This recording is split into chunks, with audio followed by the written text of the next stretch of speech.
बिस्मिल्लाहिर्रहमानिर्रहीम। अस्सलाम वालेकुम। ग्रेड 6 बच्चों, कैसे हैं आप लोग? ठीक ठाक हैं? उम्मीद करता हूँ खैरियत से होंगे और उम्मीद करता हूँ आप लोग कोविड में बड़े अच्छे तरीके से रह रहे होगे अपने आप को कवर करके।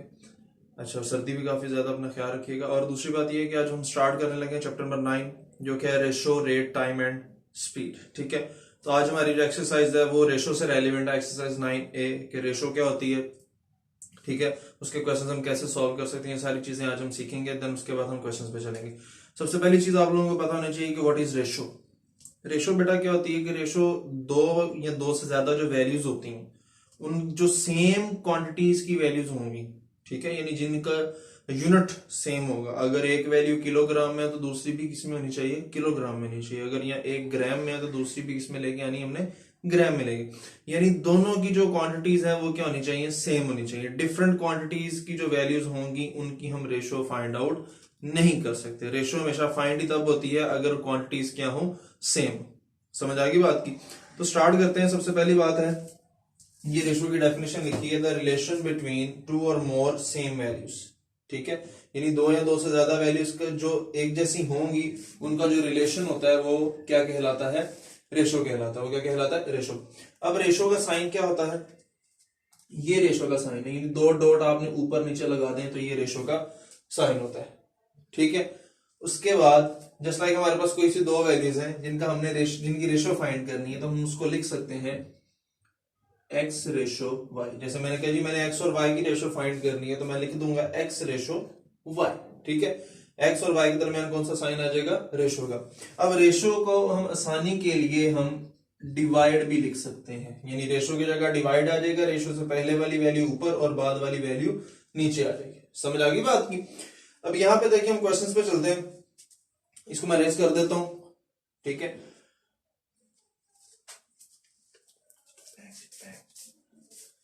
अच्छा जी, अब ये यानी कि इंट्रोडक्शन था थोड़ा सा। अब उसके बाद हम क्वेश्चन पे आते हैं। आपके एक्सरसाइज 9A का क्वेश्चन नंबर 1 का ए पार्ट है। उसने क्या है, 1 find the ratio between 1.5 kg and 350 gram. 1.5 kg and 350 ग्राम।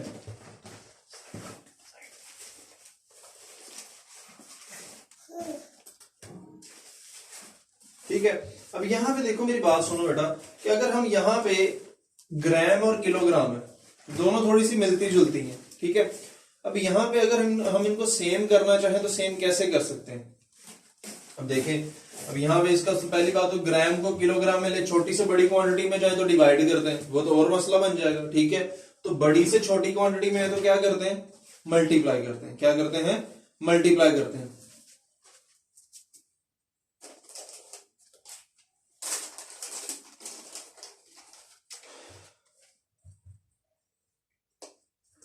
अच्छा, बड़ी से छोटी क्वांटिटी में ज्यादा क्या करते हैं, मल्टीप्लाई करते हैं। अब यह देखिए किलोग्राम है, इसको ग्राम में कन्वर्ट करने के लिए मैं क्या करूंगा, किलो की जगह 1000 लगा दूंगा, तो 1.5 मल्टीप्लाई बाय 1000 ग्राम हो जाएंगे। तो ये आ जाएगा 1.5 मल्टीप्लाई बाय 1000 ग्राम रेशो 350 ग्राम।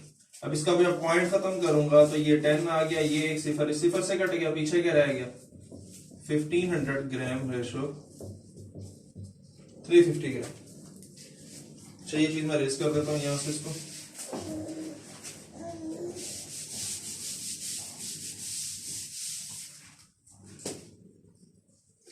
अच्छा, अब यहां पे देखें, अब यहां पे ये क्वांटिटी सेम नहीं थी, अब यहां पे ये क्वांटिटीज दोनों सेम होगी, तो अब इन दोनों की हम क्या कर सकते हैं, रेशो फाइंड आउट कर सकते हैं। तो यहां पे मैं लिख सकता हूं इसको, आप इस तरह लिख लीजिएगा इसको डिवाइड की फॉर्म में। ठीक है, ये सिफर इस सिफर से कट गया, पीछे क्या रह गया, 150 ओवर 35। दोनों 5 के टेबल पे कटिंग हो रही है, 7 5 35 और ये आ जाएगा 3 5 50, तो ये आ जाएगा 30 ओवर 7। अब इन दोनों की कटिंग हो रही है, नहीं हो रही, तो इनको हम लिख देंगे रेशो की फॉर्म में। तो ये आ जाएगा 30 ग्राम रेशो 7। इतना सा क्वेश्चन।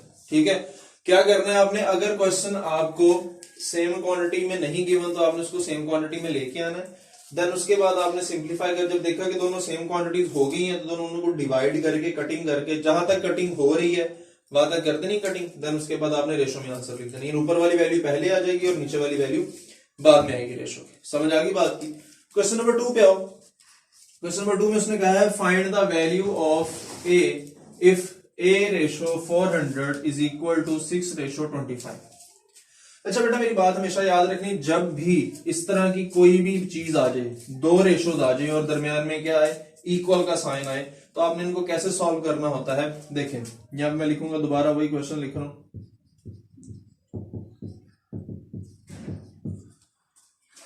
अब आपने करना क्या है, अब आपने ये जो फर्स्ट और लास्ट वाली वैल्यूज होती हैं इन दोनों को मल्टीप्लाई करवाते हो आपस में, और सेंटर वाली दोनों वैल्यूज आपको आपस में क्या करवाते हो, मल्टीप्लाई करवाते हो। यानी कि फर्स्ट और लास्ट वाली वैल्यूज आपस में मल्टीप्लाई होंगी और सेंटर वाली दोनों वैल्यूज आपस में क्या होंगी, मल्टीप्लाई होंगी, और दरमियान में इक्वल का साइन आएगा। यहाँ पे मैं लिखूंगा 25 multiply by A which is equal to 400 multiply by 6।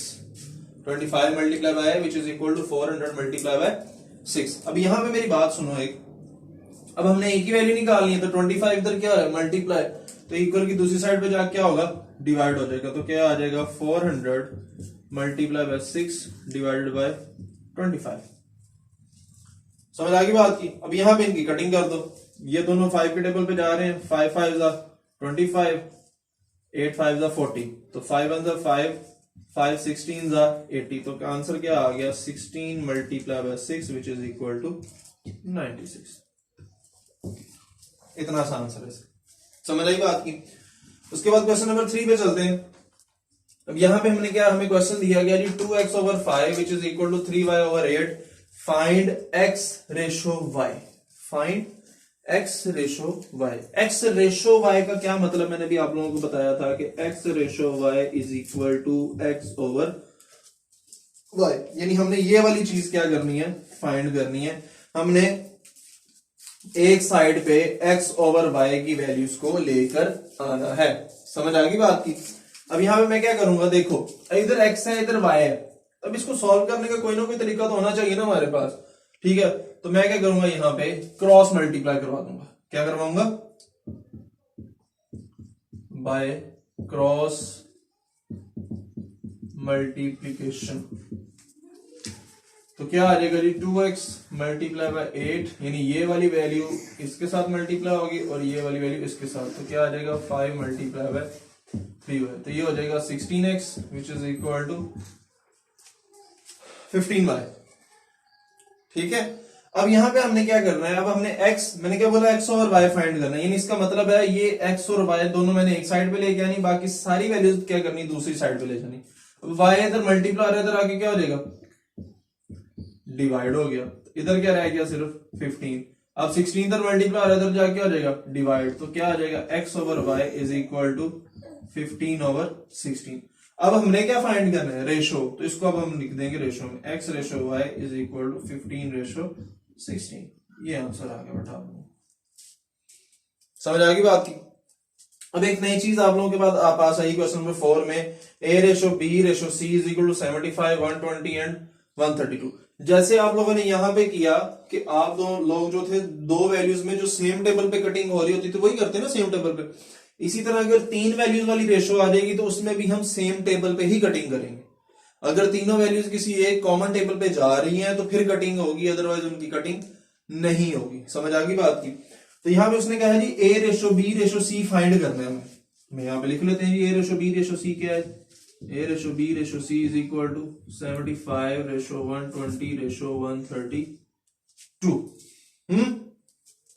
अब सबसे पहली चीज तो देखते हैं कि ये दोनों तो 2 के टेबल पे जा रहे हैं, लेकिन ये 2 के टेबल पे नहीं जा रहा। 3 के टेबल पे चेक कर लेते हैं, ये 3 के टेबल पे जाता है, बिल्कुल जाता है, 25 3 75। ये 3 के टेबल पे जाता है, ये भी जाता है, 40 को 3 से मल्टीप्लाई करें तो 120 आता है। ये 3 के टेबल पे जाता है तो 44 को 3 से मल्टीप्लाई कराएं तो क्या आता है 132। इसका मतलब है ये तीनों कौन से टेबल पे जा रहे हैं, 3 के टेबल पे जा रहे हैं। तो अब इन तीनों की हम 3 के टेबल पे क्या कर देंगे, कटिंग। लेकिन अब यहां पे ख्याल रखना है कि अब इन तीनों को हम डिवाइड की फॉर्म में नहीं लिख सकते, क्योंकि 3 वैल्यूज आ गई हैं, तो 3 वैल्यूज की डिवाइड की फॉर्म में नहीं लिखेंगे, इनकी कटिंग यहां पे ही कर देंगे। ठीक है। तो यहां पे मैं क्या लिख दूंगा, डिवाइड बाय 3। तीनों कॉमन टेबल पे डिवाइड हो रहे हैं, तो क्या आंसर आ गया हमारे पास 25 रेशो 40 रेशो और यहाँ पे आ जाएगा 44। तो ये आपके पास क्या आ गया, a ratio b ratio c। समझ आई बात की। तो ये इसका आंसर, इसके जो रिमेनिंग 2 पार्ट्स हैं वो आप लोगों ने खुद कर रहे हैं। ठीक है। क्वेश्चन नंबर 5, उसने कहा there are 14 boys and 25 girls in a team, badminton team, school badminton team है स्कूल की, आप लोगों की बुक में क्वेश्चन मेंशन है। उसने कहा find the ratio of the number of boys to number of girls. अच्छा, अब यहां पे ये जो टू का वर्ड आया ना, TO2, अभी इसका मतलब क्या होता है? इससे जो पहले वाली वैल्यू लिखी गई है, ठीक है, उसको रेशो से पहले लिखना है और बाद वाली वैल्यू को रेशो के बाद लिखना है, ठीक है। और टू की जगह क्या आएगा? रेशो आएगा, ठीक है। अब जैसे हमने, यानी इसका मतलब ये हुआ कि उसने कहा था number of boys to number of girls, तो यहां पे मैं लिखूंगा number of boys ratio number of girls, ठीक है। यानी मैंने ये रेशो फाइंड करनी है। अब टोटल नंबर ऑफ बॉयज कितने हैं? 14 है। कितने? 14। और टोटल नंबर ऑफ गर्ल्स कितनी है? रेशो 25। अब इन दोनों की कटिंग हो रही है कॉमन टेबल पे, ये तो 2 के टेबल पे जा रहा है, ये तो डायरेक्टली 5 के टेबल पे जा रहा है, ऐसे ही है। तो इन दोनों की आपस में कटिंग नहीं हो रही, तो यही हमारा क्या आ गया? आंसर आ गया। समझ आई बेटा? बच्चों समझ आई क्वेश्चन कैसे करने हैं? इसी तरह आप लोगों ने इनके जो रिमेनिंग पार्ट्स हैं वो आप लोगों ने खुद करने हैं, ठीक है। वो रिमेनिंग पार्ट्स में आप लोगों को लिख देता हूं जो आप लोगों ने करने हैं, यहां पे लिख देता हूं मैं, यहां पे आप लोगों को। क्वेश्चन नंबर 1 का बी और सी पार्ट करना है, क्वेश्चन नंबर 2 का बी पार्ट करना है, क्वेश्चन नंबर 3 आप लोगों ने अगेन करना है, क्वेश्चन नंबर 4 का भी बी और सी पार्ट करना है, और क्वेश्चन नंबर 5 भी आप लोगों ने कंप्लीट करना है। उसका बी पार्ट रहता है, एक मैंने करवा दिया, दूसरा आप लोगों ने खुद करना है, मींस वो कंप्लीट ही करना है। 1 और 2 आप लोगों ने खुद करना है। समझ आ गई बात की? तो ये आप लोगों का होमवर्क भी है, और जो मैंने करवाया ये भी आप लोग होमवर्क में मेंशन करोगे, ठीक है। तो बेटा बाकी इंशाल्लाह नेक्स्ट क्लास में हमारी मुलाकात होगी, तब तक के लिए अल्लाह हाफिज, अस्सलाम वालेकुम।